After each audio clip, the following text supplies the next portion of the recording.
తెలుగు వ్యాకరణానికి సంబంధించిన సార్ వ్యాకరణాలతో అని పేరు. ఫస్ట్ మనకి తెలుగులో అచ్చులు ఉంటాయి సార్. అచ్చులో 2 రకాలు ఉంటాయి, అస్వాలు, దీర్ఘాలు. అస్వాలు అంటే ఏంటి? అస్వాలు అంటే మీనింగ్ ఒక మాత్ర కాలంలో పలికేవి. మాత్ర అంటే చిటిక లేదంటే కనుదెప్పపాటు. అస్వాలు అంటే ఏముంటాయి?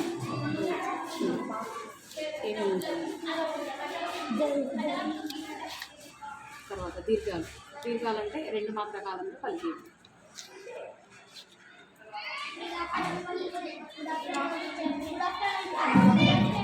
తర్వాత భాషా భాగాలు 4 రకాలు ఉంటాయి. నామవాచకం, సర్వనామం, విశేషణం, క్రియ.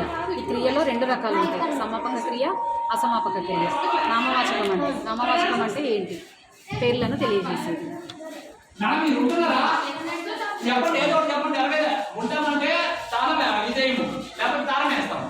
సర్వనామం